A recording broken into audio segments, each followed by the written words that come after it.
Welcome students.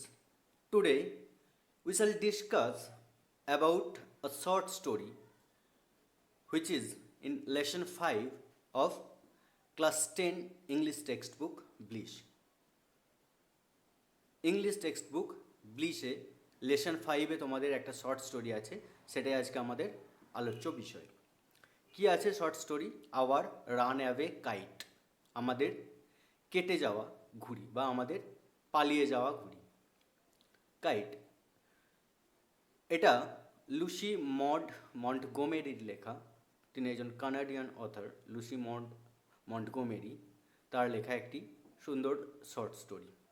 এটা about value of relationships, আত্মীয়তা, সম্পর্ক এর মূল্য, সেটা নিয়ে লেখা। তো দীর্ঘায়িত না করে ভিডিওটি আমি চলে যাচ্ছি সোজা ইউনিট 1-এ। ইউনিট 1টা দেখো।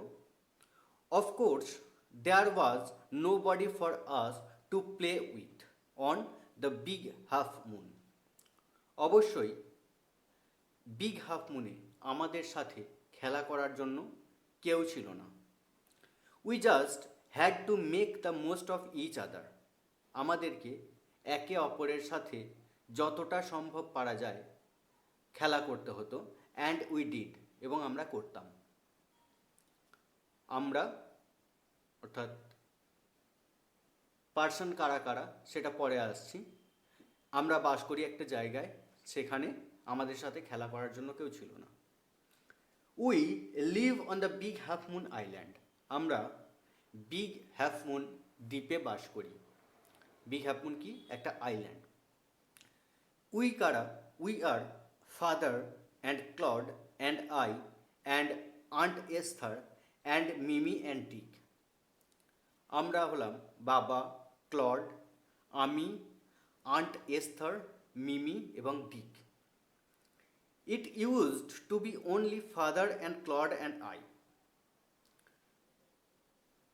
এটা ছিল শুধুমাত্র বাবা, ক্লড এবং আমি। এই আন্ট এস্থার, মিমি, ডিক এরা পরে এসেছিল। প্রথমে কারা ছিলাম? আমি, ক্লড এবং বাবা। It is all on account of the kite that there are more of us. সব কিছুই একটা ঘুড়ির দৌলতে যে আমাদের সাথে আরও অনেকে রয়েছে। That is what I want to tell you about. এই ব্যাপারেই তোমাদেরকে আমি কিছু বলবো। তাহলে একটা ন্যারেশন দিয়ে শুরু হলো, যেটা অটোবায়োগ্রাফি টাইপের, অর্থাৎ ন্যারেটর নিজে ডেসক্রাইব করছেন নিজের কিছু কথা। Father is the keeper of the big half Moon light house. এই বিগ হাফ মুন যে আইল্যান্ড ছিল, তার লাইট হাউসের রক্ষী ছিলেন বাবা, ন্যারেটরের বাবা। লাইট হাউস হচ্ছে একটা ওয়াচ টাওয়ারের মতো বড়, সমুদ্রের ধারে থাকে। শিপস এর অ্যাক্টিভিটি সেখান থেকে ওয়াচ করা হয়। তো এইরকম একটা লাইট হাউসের কিপার অর্থাৎ রক্ষী ছিলেন বাবা, ন্যারেটরের বাবা। I am 11 years old, Claude is 12। আমি 11 বছর বয়সী, ক্লড 12। যে ন্যারেটর অর্থাৎ একটি শিশু বলা চলে, তো তার বয়স 11 বছর এবং ক্লডের বয়স 12। ক্লড হচ্ছে তার ভাই। In winter when the harbour is frozen over we all move over to the mainland. শীতকালে যখন বন্দরটা বরফে জমে যায়, হারবার মানে হচ্ছে বন্দর, যখন শীতকাল আসে তখন এই হারবারটা বরফে জমে যায়। We all move over to the mainland.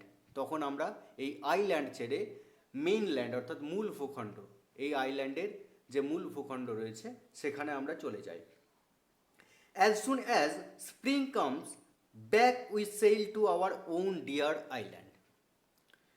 আবার যখন এই বসন্ত চলে আসে, অর্থাৎ উইন্টারটা ওভার হয়ে যায়, শীতকালটা চলে যায়, বরফ সব গলে যায়, আবার সমুদ্রের জল নর্মাল হয়ে আসে, তখন আমরা আবার আমাদের প্রিয় দ্বীপে, নিজের প্রিয় দ্বীপে ফিরে আসি।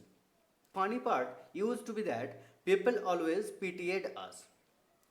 বলছে মজার ব্যাপার হলো এই ঘটনাটা যে লোকজন সবসময় আমাদেরকে করুণা করতো, পিটিয়েড, পিটি মানে হচ্ছে সিম্প্যাথি, সহানুভূতি দেখানো।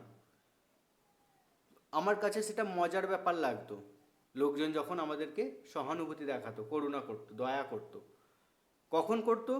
When the time came for us to return, যখন আমাদের ফিরে আসার সময় হতো।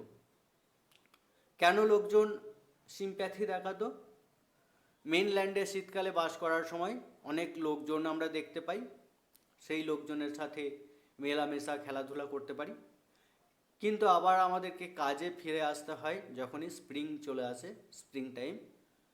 তো সেই সময়টা লোকজন যখন আমাদের কথা ভাবে যে আমরা ওই তিনজন মিলে একটা দ্বীপে আবার সারাটা বছর কাটাবো, কতটা আমরা একাকীভাবে কাটাবো, সেই ব্যাপারটাতে লোকজন আমাদেরকে পিটি করত, সিম্প্যাথি করত। তো আমার কাছে কেন এটা funny part? They said we must be so lonesome over there. তারা বলতো আমরা নিশ্চয়ই সেখানে খুব একাকী বোধ করি। With no other children near us, আমাদের কাছাকাছি আর কোনো বাচ্চা নেই, অর্থাৎ আমরা দুটো বাচ্চা মিলে খেলা করি সারা বছরটা, আর মেনল্যান্ডে এলে অনেক বাচ্চাদের সাথে আমরা খেলাধুলা করতে পারি, সেটাকে নিশ্চয়ই আমরা অনেক মিস করব, সেই জন্য তারা পিটি করত। Of course Claude and I would have like to have someone to play with us. অবশ্যই ক্লড এবং আমি চাইতাম যে আমাদের সাথে এই দ্বীপে খেলা করার জন্য কেউ থাকুক। It is hard to run pirate caves and things like that with only two. Pirate caves এবং এই ধরনের অন্যান্য খেলার চালানোর জন্য দুজনের পক্ষে যথেষ্ট কঠিন। পাইরেট কেভস হচ্ছে ওই বালির মধ্যে খেলা, এক ধরনের খেলা। তো সেই খেলাটায় দুজন পার্টিসিপেন্ট যখন অনলি টু, তখন খুব কঠিন হয়। আরও বেশ কয়েকজন থাকলে সেই খেলাটায় মজা আসে। তো সেই ধরনের কিছু কিছু খেলা রয়েছে যেগুলো চালানোর পক্ষে দুজনের জন্য যথেষ্ট কঠিন। But we use to quarrel a good deal with the mainland children in winter. কিন্তু আমরা ওই মেনল্যান্ডের বাচ্চাদের সাথে শীতকালে অনেকটা ঝগড়া করে নিতাম।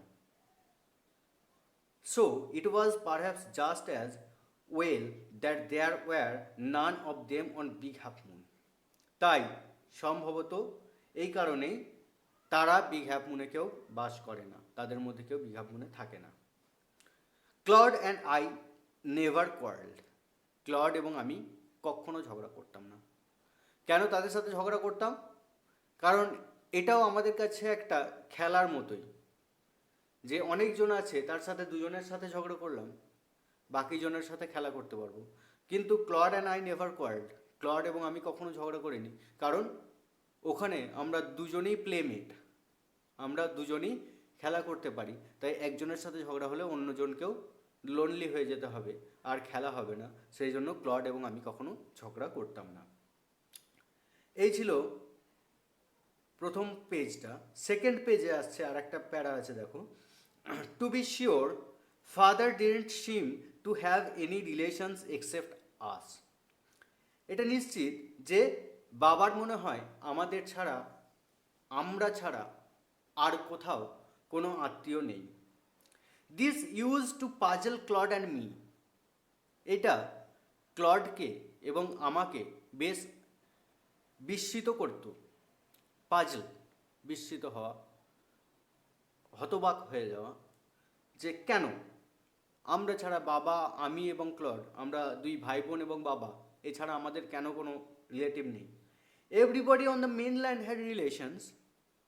মেনল্যান্ডে প্রত্যেকেরই কোনো না কোনো সম্পর্ক রয়েছে, অর্থাৎ রিলেটিভস রয়েছে। Why hadn't we? আমাদের কেন নেই? Was it because we lived on an island? এটা কি তার জন্য আমরা দ্বীপে বাস করি বলে? শিশুসুলভ মেন্টালিটি, তাদের মনে প্রশ্ন আসছে যে আমরা হয়তো দ্বীপে বাস করি, আমরা আইসোলেটেড একটা জায়গায় থাকি বলে আমাদের রিলেটিভরাও সব আইসোলেটেড হয়ে রয়েছেন। Once, no, sorry, we thought it would be so jolly to have an uncle and aunt and some cousins. আমরা ভাবতাম যে কতই না আনন্দ হতো যদি আমাদের আঙ্কেল আন্ট বা কিছু আরও কাজিনস থাকতো। Once we asked father about it, একবার আমরা বাবাকে এটা নিয়ে জিজ্ঞেসও করেছিলাম, but he looked so sorrowful that we wished we hadn't, কিন্তু তাকে দেখে এতটাই দুঃখী মনে হয়েছিল যে আমরা ভাবছিলাম যে প্রশ্নটা না করলেই হতো। বাবাকে জিজ্ঞেস করেছিলাম যে আমাদের কেন কোনো রিলেশন নেই, তো সেই কোয়েশ্চেনটা করার পর বাবাকে এতটাই দুঃখী মনে হয়েছিল, তখন ভেবেছিলাম কোয়েশ্চেনটা না করলেই হতো। He said it was all his fault, তিনি বলেছিলেন সব তার দোষ। Claude and I didn't understand what he meant, ক্লড এবং আমি বুঝতে পারিনি তিনি কি বুঝিয়েছিলেন, তিনি কি বলতে চেয়েছিলেন। তো এই ছিল ইউনিট 1টা। এখানে দেখলাম ন্যারেটর ডেসক্রাইব করলো তারা একটা দ্বীপে বাস করে এবং সেখান থেকে শীতকালে যখন সমুদ্রের আশেপাশের জল জমে বরফে পরিণত হয়ে যায় তারা মেইনল্যান্ডে চলে যায় এবং সেখানে গিয়ে তারা অনেক খেলাধুলা করতে পারে, অনেক মজা করতে পারে, আবার তারা স্প্রিং টাইমে ফিরে আসে, সারা বছরটা সেখানে কাটায়। তাদের কোনো রিলেটিভ নেই, এই জন্য তাদের মনে অনেক প্রশ্নও রয়েছে যে কেন নেই। বাবাকে প্রশ্ন করেছিল, বাবাকে দুঃখী মনে হয়েছিল বলে তারা আর সেই প্রশ্নটা সেকেন্ড টাইম করেনি, তার অ্যান্সারও বাবা যেটা দিয়েছিলেন সেটা তারা বুঝতে পারেনি। এই ছিল ইউনিট 1টা। ইউনিট 1-এ দেখো কিছু কোয়েশ্চেনগুলো আছে, সেগুলো বলে দিচ্ছি। প্রথমে এমসিকিউগুলো আছে। The keeper of the big half Moon lighthouse is, Big half Moon light হাউসের কিপার কে? আন্ট এস্থার, ফাদার, ক্লড না ডিক? অবশ্যই father. The family moved over to the mainland in summer, spring, monsoon, winter, কখন তারা মেইনল্যান্ডে চলে যায়? যখন উইন্টার আসে। Option 4 winter. When asked about relations, father looked happy, angry, sorrowful না ইরিটেটেড? যখন সম্পর্কের কথা জিজ্ঞেস করা হয়েছিল বাবাকে কীরকম দেখতে লাগছিল, এটা হবে সরোফুল। এরপরে একটা চার্ট আছে, সেটা তোমাকে ফিল আপ করতে হবে। নেম অফ দ্য আইল্যান্ড কী হবে? Name of the island Big half Moon. Age of Claude, ক্লডের বয়স কত? ক্লডের বয়স 12। The game played Claude and the narrator, কি খেলা হতো? ন্যারেটর এবং ক্লড কি গেম খেলতো? Pirate caves and many other games like that.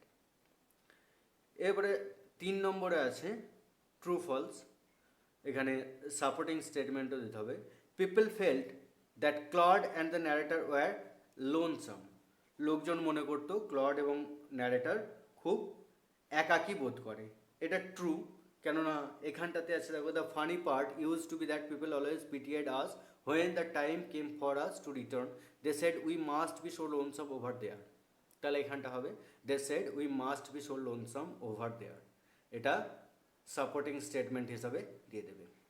Second, Claude and the narrator quarrelled, Claude এবং ন্যারেটর ঝগড়া করতো, এটা ফলস। সাপোর্টিং স্টেটমেন্ট একদম লাস্ট আছে, লাস্টের প্যারার আগের প্যারাটা প্রথম পাতায় কি আছে? Claude and I never quarrelled. তারপরে আছে 3, nobody on the mainland had relations, এটা হবে ফলস, কেননা এখানে সাপোর্টিং স্টেটমেন্টে বলা আছে যে everybody on the mainland had relations, supporting statement এটা দেবে, তার সাথে সাথে অ্যান্সারটা হবে ফলস। এই ছিল ইউনিট 1 লেসন 5-এর কি our runaway kite. Unit 2টা পরবর্তী ভিডিওতে তোমরা পেয়ে যাচ্ছ।